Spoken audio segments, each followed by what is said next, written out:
Happy Valentine's Day for all of you that needed a reminder that you're alone. Oh my God, Greg. So I get an email today from somebody, right? And it's, I just suspended my Tinder and Bumble account this week because I just didn't want anybody to know that I was alone. Oh God, really? There's a stigma? Who said that? Some dude, man. Oh, come on. Some guy that's definitely not in the Tom Brady fan club. I know people are probably sick of our bromance going on, right? But yeah, we love you. We love you, Tom Brady. You know, we're Bradyaholics, man. We are part of the Brady bunch, man. Dun, dun, dun. There's this story. Do you know that I found out? Do you remember we talked about this? What happened to Carol Brady, Carol's first husband, and what happened to Mike's first wife on the Brady bunch? Carol wasn't Carol's first husband Mike? Brady? No. Remember, they got together, 3 boys of his own. Oh, I see. I see. 4 men, right, living all together, right? You know, yet they were all alone. You get it? Yet they were all alone. Oh, yeah. You're talking about her original husband, right? Who was the one who gave birth to Peter, Bobby, and Greg? What happened to her? I have no idea. Okay, and what happened to the original Carol's husband? Well, where's this? Who donated the sperm for Marcia, Cindy, and Jan? I have no idea. Who was it? And Kitty Carryall. Remember Kitty Carryall, Cindy's doll? Kitty Carryall? Oh, where's Kitty Carryall? Remember Tiger stole Kitty Carryall and brought him into the doghouse? Yeah. Yeah, there's my memory, right? They were widows. Yeah. Oh, so they died of natural causes? I think probably Mike's first wife found out he was gay. Right, and that didn't expose. And then Carol's first husband left to go, to just go, meet younger women. I mean, who the hell knows, right? That would be the modern version of it. Oh my God, I found out my husband was gay because Mike was gay in real life. And I found out, my man wanted a younger woman, so he went and married some 20-year-olds. So that would be the modern Brady Bunch. No, they were both widows. Who would have figured that 2 widows would have found each other? Widows. It's like, yet they had 3 kids. Maybe they went out to dinner by themselves on Valentine's Day. I think they probably did. But getting back to the most ridiculous Hallmark-induced holiday of the year, I mean, I wonder what Punxsutawney Phil is doing for Valentine's Day. Did he see his mate? Because that should be the new Punxsutawney Phil. The groundhog doesn't see his shadow. He sees his mate and swipes on Tinder. Can you imagine that? My name is Punxsutawney Phil. That'd be a great meme. Right? Punxsutawney with an iPhone in his hand swiping. Yes, that would be great. With his big top hat on. It'd be perfect. Yeah, that would be great. My name is Punxsutawney Phil the 100th because, I only lived probably 2 or 3 years. I've been looking for my mate, and I'm swiping, and it's Valentine's Day. If I see my shadow on Groundhog Day, it means I'm going to get laid on Valentine's Day. That's for the Punxsutawney Phils that are horn dogs, right? Or the lonely Punxsutawney Phil Club. If I don't see my shadow, it means I'll actually meet somebody on Bumble. Hi, Phil. Anyway, Valentine's Day. Yeah, this guy actually sent me an email and told me that he needs to hide because it's Valentine's Day. Other people are saying they just feel really lonely this time of year. The psychological aspects of this most ridiculous fucking holiday in the entire world is plaguing people to make them feel like that they're losers for being alone. Oh my God, I don't have anybody for Valentine's Day. You're lucky. You don't have to go spend double on a dinner at Taco Bell. Taco Bell is having a 4-course meal tonight where you can break for the bathroom afterwards. I mean, it's ridiculous. It's the most ridiculous day in the entire world. We talked about it yesterday. We talked about the candy that's filled with bodily fluids. We talked about the pressure. But here is a question I posed yesterday. Do you know what is in Valentine's heart candy? Do you remember those candies? They're from Nico. They're called small conversation hearts. You can get 2 pounds for $16.95. And they say things like, I love you, or happy days. You're the Ginchiest, right? Be mine. Do you know what's in there? I know. It's very simple. What? It's cornstarch and sugar. That's all it is. Ooh, you're close, okay, but not quite there yet. It's 1 1/4 ounces packet, unflavored gelatin. We still don't know what gelatin is. Gelatin, I believe, is bodily fluid that is dried on the sheets, right?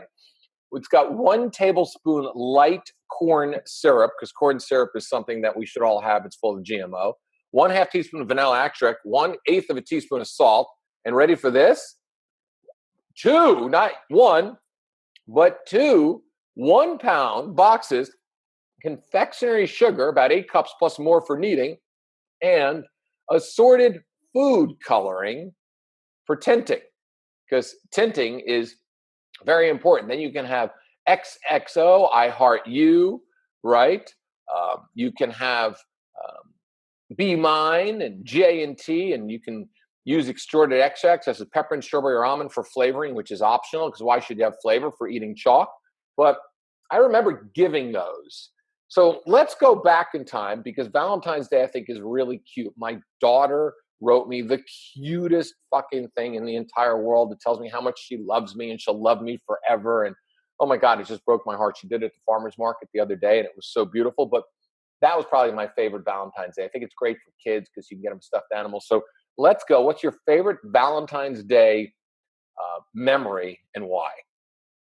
Oh, that's easy. Third grade, and I gave a Valentine to my first girl. Her name was Faith. What'd you give her? Just gave her a Valentine's Day card. You in class you had to get a card for everybody. At least Yep. back in the day when I was in school, it was everybody had to get Valentines. You had to fill them out for everybody, but then you always had that one girl that you really liked. So you may have put a little extra heart in there, or you might have actually stepped up and put love instead Yes. instead of Yes. instead of from, just to make it that much more enticing to let them know how you felt. That was my first memory of Valentine's Day. You know, it's funny. Mine was like third grade too. I remember you bought that package of cards, and I remember That's right. Yeah. unwrapping it. It was that cellophane on it. It almost felt like Christmas wrapping paper. And Yep. then your mom made you write cards, and to all the guys you would write to Jim from David, right? Yep. And then the girls you'd write to Amy, like David, like David. I would write, like Like, David. But I remember when I had a crush on this girl, Amy. I remember I wrote love David, the same thing. I was like, and I remember you got to hand it out. You walked around, and I remember you handed it out on everybody's desk, right? I thought we had little paper bags you had to decorate that everybody put their Valentines in that were hanging on the front of their desk, and you'd have to go around and drop it in the bag. That's funny. No, we had to go drop it on the desk so people opened it. And I remember going to Amy's desk and taking out her card, and my hand was shaking and trembling, literally moving like an Hitachi magic wand vibrator. Okay. So for all the women that want a good visual, that's how fast my hand was moving. I didn't realize that Hitachi was going to make a vibrator that speed of a third grader's hand, shaking in anticipation of giving the love of his life, Amy, a Valentine's Day card. So I remember like looking, and I remember her looking at me afterwards. And like as she read my card, she looked at me. I remember turning brick red and sweating right then and there. Like fucking face was on fire, body was sweating, and I didn't talk to her again for another 3 years. Because that's what we did at that time. What were some of your older memories when you actually adapted or just knew that you were with somebody that had to have something on Valentine's Day and you had to scramble at the last minute? Because I'm sure there are people right now thinking, come on, David. Come on, Greg. Give us some last minute Valentine's Day tips because we are lame and our girl is waiting for those juicy fucking literally bodily fluid candies that we didn't buy yet from CVS. So what were some of your older, like scramble at the last minute, get them a Valentine's Day gift and you were exposed for being somebody who hated Valentine's Day when you got home? Well, it was always the same thing. Like you'd go get the flowers. Instead of getting the flowers from like a really nice florist, where you might go and actually pick them out, you'd stop at the old grocery store down the street. Just grab a bundle, whatever they got. Maybe you wouldn't even take the time to take the price tag off of it and just throw it down with a card and here you go. You're asking the wrong man because I cannot even tell you how much I just do not like Valentine's Day. I mean I've been through so many of them being in relationships, especially like through high school and early 20s that you just it's just I don't know. It's not good. My best Valentine's that I probably ever had is when a single rose, one rose on a vase with a card, and you've already made the plans. Your Valentine comes home, you tell her to put something hot on, something sexy, and you're going out. And you have some mystery. You don't tell them where you're going. You've already made the plans. You've already called ahead. You really want to get your game up. You've already loaded your credit card up so everything's paid for, so you don't even have to get the check. And they already know who you are. You've picked up the table where you're going to sit. in the restaurant. Maybe you've even gone so far as to select the food that's going to be eaten. In other words, you don't even let her order; you order for her, and you step up your game, and you're ready to have some really good conversation. All that is great, and it's intriguing, and it will get a woman excited. That's what comes out of your mouth at the conversation at the Valentine's dinner that can be really good. Yeah, it's funny. I remember, and I like that. I love the little surprise thing. I remember I was living with Jessica. Did you ever meet Jessica? Jessica was the gal in Boulder, right? Yeah, you did meet Jessica You before know when I Jessica met and I Jessica? I'll split, tell you right? when I met Jessica. I met Jessica. Your listeners will love this. I met Jessica on the Pearl Street Mall the day after you two decided to break up. Oh, wait, did you walk by us when Yep, we were like before we yep, went for Thai food? yep. Right? And We you were were gonna split talking, everything up. Yep. and then you literally she was telling you she was going back to New York, and you were there, and then of course you hung out with me for a while, and then eventually you left to California. Yeah, that's the only time I met her. Yeah, that's so funny. I remember that. I remember that was the night we rock paper scissored, all the stuff that we owned together. We literally sat there and she was like, "Well, let's split our stuff up," and we did rock paper scissors. Now you do now you don't do rock paper scissors, you do lawyer, paper, mediator, right? You you don't do any of that stuff. Lawyer, Well, court, mediator, right? she That's how was a we cool split chick, and things up. she just wanted to get her ass back to New York, and I can't say I blame her. So I don't blame her either. She was super cool. But I remember we had a Valentine's Day in New York. I just opened up my bar. I had literally no money. I totally fucking forgot it was Valentine's Day. I mean, I knew it consciously, but I just didn't care. And I was on my way home and I thought to myself, fuck, I didn't get her anything. So, of course, in New York, there's always somebody selling something on a street corner, right? So I see this guy with a big fucking, like he had a uh, it called it Yellow Bear. It was, and I'll tell you why it was called Yellow Bear in a minute, right? So he had this like polar bear, and it looked cute. And I said, "Well, fuck, how much?" He goes, "I don't know, $3, right?" I go, "Awesome, man! What a cute thing for Valentine's. I'll get her a little stuffed animal, right? Because stuffed animals are cute." So he reaches in the bag and hands me Yellow Bear, right? And I give him a couple of bucks, and I walk home, and I lived on 23rd and Lex at the time, and push the elevator button, come up, open the door, and my Jessie just greets me like crazy. She hasn't seen me all day long. Yeah, I was the only one who had a no, Jessie dog and Jessica girlfriend, dude, you're making me cry. I right? miss Jesse was Uh, awesome. Jessie was the best, right? So Jessie all of a sudden sees Yellow Bear, and Jessie loves stuffed animals, and she freaks out and jumps up. Remember how well trained Jessie was, right? Yeah. Jessie jumps up, right? And she never jumps up on you. I mean, Jessie was this like super cool dog that you can walk with no leash all over the place. She listened really carefully to everything. I mean, she was a good girl. She jumps up and grabs Yellow Bear and starts pulling on Yellow Bear. And I'm like, no, no, no, no, no. That's Jessica's present, right? So I pulled Yellow Bear out of Jessie's mouth, and Jessica says, "Oh my God, that's so cute." I said, "Yeah, happy Valentine's Day, baby. I love you," right? And she goes, "Oh, thank you." And she looks at it and she goes, "What's that smell?" And I said, "I have no idea." She goes, "It stinks. What is that smell? Why do you smell like urine?" I said, "I haven't been in the subway today. I don't know why I smell like urine," right? And all of a sudden, like we at the same time we sniff Yellow Bear and we realize that Yellow Bear must have been peed on by rats. The guy must have fucking had this in the Oh, basement in some New York thing and stole them all. right. And that's why Jesse loved it because it stunk like animals, right? So we quickly went downstairs. We washed Yellow Bear. And to that day, we literally gave Yellow Bear, hence P, right? That's why we called him Yellow Bear. Yellow Bear became Jesse's favorite stuffed animal of all time. So that was really my favorite Valentine's because I'm like you, man. I'll go to Ralph's, I'll go to Whole Foods, I'll get whatever flowers are left over. I don't really care.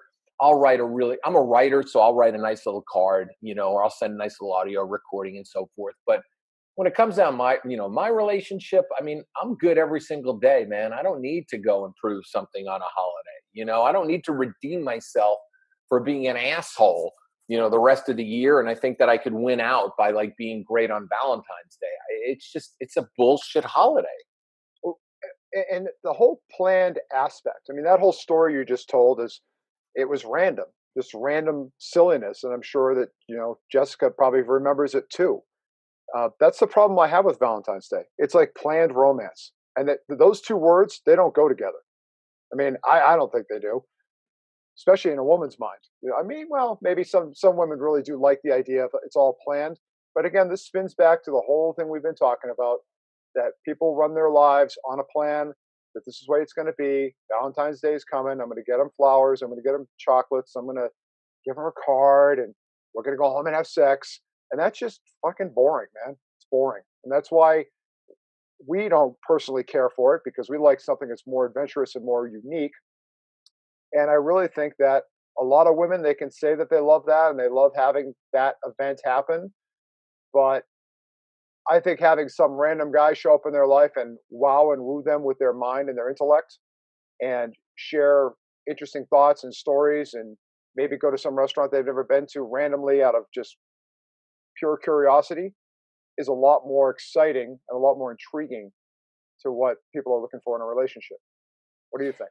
Yeah, I do. I agree. And the planned romance is canned romance. You know, it's like romance. We might as well, it's like romance in a can. You know, if you need to read an article, I mean, that's literally what it should be. It should be a new product. Hello, welcome to Romance in a Can. We've got it's usually 99 cents, but during Valentine's Day, it's $7. It's like, if you got to be reading fucking articles about 10 ways to make your Valentine's Day great, then you know what? You really shouldn't be in a relationship. You should really go back to the drawing board, you know? And it is. It's like a canned romance. It's like open up the can, sprinkle romance for a day, and then go back to being the fucking disconnected asshole you were the rest of the time. It just, and a lot of people will look at us and go, "Oh my God, like, you know, you guys are in the love business, and this is the love day. This is like the big day." And I remember in the beginning of my career, people would always, you know, come to me Valentine's Day. Let's get a quote from you about Valentine's Day. Nobody comes to me anymore because they all know the quote I'm going to give them is that this holiday is absolutely pure bullshit. It's bullshit. It doesn't mean anything. Every day you need to step up to the plate and do something for your partner. Every fucking day. You need to appreciate your partner. Every day you need to tell your partner you love them. Every day you need to show up. I mean, the other day I found out that a girl I went to high school with had, you know, went into the doctor, and a week later she died, right? You know, she died of some cancer, esophageal cancer. And it's like, imagine, you know, if like every day you didn't live and every day you did not step up to the plate. You never know how long you have. So why are we planning canned days? Canned days do not redeem the way you've been, you know? So don't look for fucking romance in a can. Make romance a part of your day-to-day life. Yeah, I absolutely agree. I think a lot of people don't get it, and the anticipation. It's like any other holiday. You know, people live for the weekend. People live for the next big event. You know, and you're right. They're missing what's right in front of them. They're missing the experiences that they could be having today in this moment. I mean, who says you have to wait till Valentine's Day to do something romantic? Who says that you have to, you know, wait till Christmas to give somebody a gift? There's so many different things you could be doing now to improve your life and improve your relationships, not only with, you know, somebody you're romantically with, but even with friends. I mean, even spending a little bit of time trying to connect more with people in your social circle, I think is important. And I definitely strive to try to do that every day.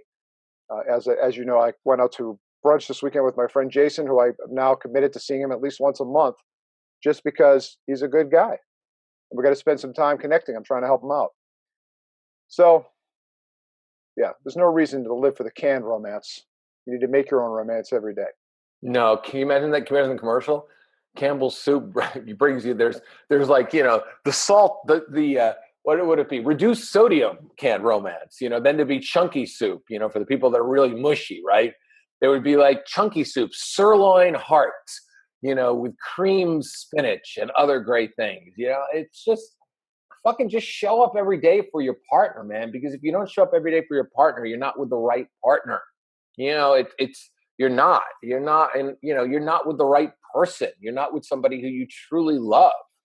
You know, I I, mean, I've decided I'm going to create a product. It's going to be canned. It's going to be canned Valentine's Day or canned romance. It's going to have a chocolate, a flower, and a card in it.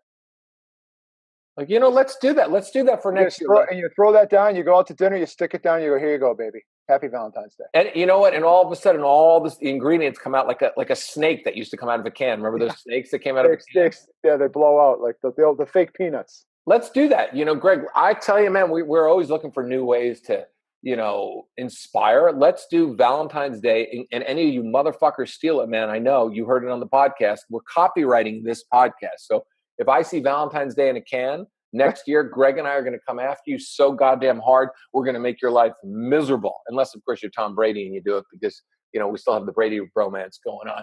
But the rest of you, we're going to come after. So next year, look on the internet. We're going to buy the domain Valentine's in a can, and you'll be able to buy it. And out will come chocolate and some flowers. Those carnival flowers. The ones that the clowns have that come out, the bouquet of flowers. Yeah, that's right. And a little confetti, a little cards, and we'll be good. Maybe we'll borrow from Tom's dad some of the Super Bowl confetti. How cute was that? In the documentary, I watched that episode where he took Tom into his office, I guess his dad's office, and he showed this is Super Bowl confetti from Super Bowl, from 2 Super Bowls. Did you remember that part? No, I didn't. Oh, you didn't see that? That was so great. It's like, I have no dad. I mean, my dad's been gone a long time, and even if I was in the Super Bowl, my dad probably wouldn't keep the confetti. He'd probably find a way to get me to pay him back. Hey, son, you owe me a little bit of money. Remember that money I gave you? That would be my dad. But he had Super Bowl confetti, so maybe we'll have Valentine's Day confetti.